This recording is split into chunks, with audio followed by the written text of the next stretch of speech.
हिंदी साहित्य के प्रिय विद्यार्थियों, हम समाचार पत्रों की स्वतंत्रता पर विचार कर रहे हैं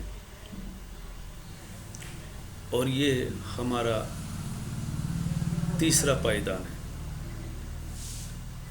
वह समाचार जिसे हम रोज पढ़ते हैं और बहुत प्रभावित होते हैं, लेकिन उसकी स्वतंत्रता पर भी कई तरह के अंकुश हुआ करते हैं।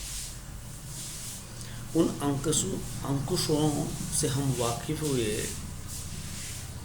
और ये देखने का प्रयास कर रहे हैं कि स्वतंत्रता जैसे व्यक्ति की होती है, उसी तरह से स्वतंत्रता अखबार की भी होती है और अखबार की स्वतंत्रता का असर कहाँ तक जाता है।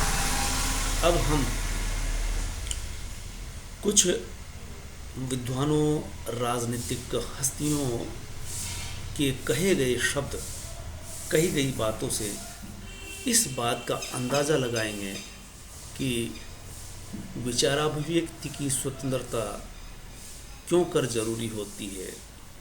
हमारे आज़ाद भारत के प्रथम प्रधानमंत्री जवाहरलाल नेहरू ने जो कहा वो देखिए, समाचार पत्र यदि गैर जिम्मेदार बन जाएं, समाज की मान्यताओं और स्थापनाओं को तोड़ने या सरकार को लोकतंत्र विरोधी तरीकों से उलटने वाले तत्व गैर जिम्मेदारी से काम करते रहें, तब सरकार का दायित्व हो जाता है कि उन्हें संयत करें। यानी जब अगर समाचार पत्र अपनी स्वतंत्रता का नाजायज़ फ़ायदा उठाएं और उनका रुख उसका मिसयूज़ करने का हो जाए, तो ये सबसे खतरनाक होगा उस देश के लिए। लेकिन उस पर अंकुश लगाने के लिए फिर सरकार अपना दायित्व निभाती है। ये जवाहरलाल नेहरू कह रहे हैं, जो देश के प्रथम प्रधानमंत्री थे। और इसी तरह से समाचार पत्रों के बारे में हमारे राष्ट्रपिता महात्मा गांधी, जिन्होंने देश को आज़ादी उस दौर में दिलाई जब हम संसाधनहीन थे, सदियों की गुलामी थी और हम नहीं जानते थे कि स्वतंत्रता क्या है। उसके लिए गांधी जी के नेतृत्व में लंबी लड़ाई लड़ी गई। उन्होंने भी कुछ पत्रों का संपादन किया, इसलिए वो बहुत बेहतर समझते हैं कि समाचार पत्र क्या है। इसलिए वो बता रहे हैं कि समाचार पत्रों का कुछ उद्देश्य होना चाहिए।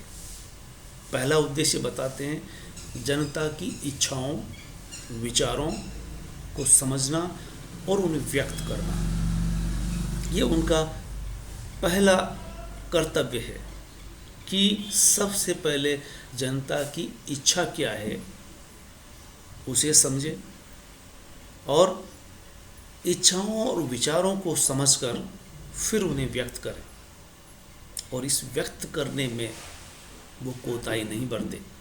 दूसरा, जनता में वांछनीय भावनाओं को जागृत करना। देखिए, पहला जो उद्देश्य उन्होंने बताया, उसे सुनने के बाद दूसरा उद्देश्य पर गौर कीजिए कि केवल वो जनता की इच्छाओं और विचारों को ही व्यक्त नहीं करेगा, बल्कि जनता में वो ऐसे विचार और इच्छाएं भी जागृत कर सकता है या जो जरूरी है, देश समाज के लिए वांछनीय है, उन भावनाओं को जागृत करने का भी काम करता है। और तीसरा है सार्वजनिक दोष जो देश समाज में दिखाई देते हैं, जो देश के लिए और समाज के लिए घातक है, उनको निर्भय पूर्वक प्रकट करना, वो अपना प्रथम उद्देश्य, तीसरा उद्देश्य मान करके चलें।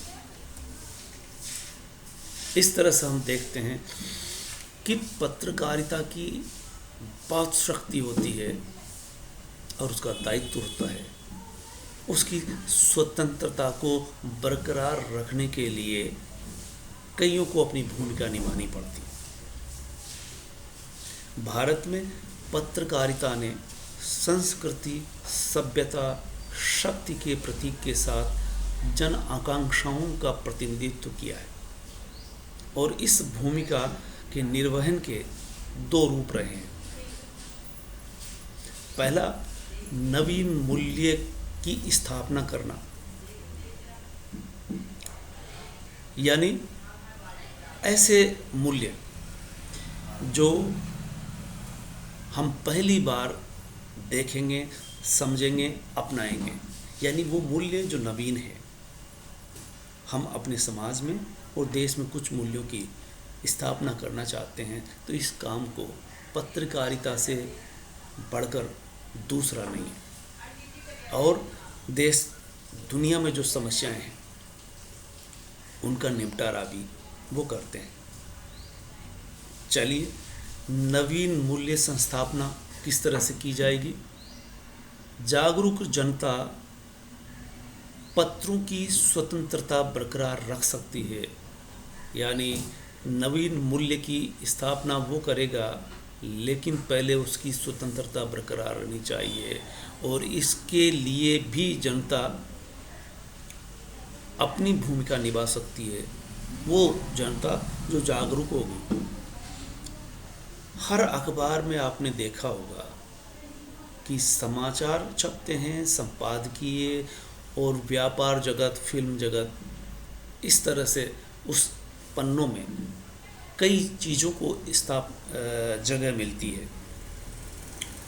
और इसके साथ वो जो पाठक जागरूक है वो अपनी प्रतिक्रिया पत्रों के द्वारा देता है। इससे अखबार के चलाने वाले को ये पता चल जाता है कि पाठक क्या चाहता है। इसलिए जागरूक जनता समाचार पत्र वाले संपादक को समय समय पर पत्र लिख करके अपनी भावना व्यक्त कर सकता है, अपनी बात बता सकता है और इस तरह से उसकी स्वतंत्रता को बरकरार रखने में अपनी भूमिका निभा सकती है। वो जागरूक जनता है। रूढ़ परंपराएं, जाति एवं लिंग संबंधी मानवीय अंतर को मिटाकर अखबार, समाचार पत्र नवीन मानवीय मूल्य स्थापित करती है। समाचार पत्र स्वतंत्रता का सही उपयोग करके ही निष्पक्ष समाचार दे सकते हैं। निष्पक्ष समाचार देने के लिए सबसे पहले साहस, निडरता और स्वतंत्रता की जरूरत होती है। लेकिन अक्सर देखा गया है और ये पाया है कि कई बार समाचार अपुष्ट समाचार होते हैं और ऐसे समाचार कितने घातक हो सकते हैं। आए दिन हम देखते हैं कि समाज में कहीं बलवा हो रहा है, हिंसा, उपद्रव हो रहे हैं।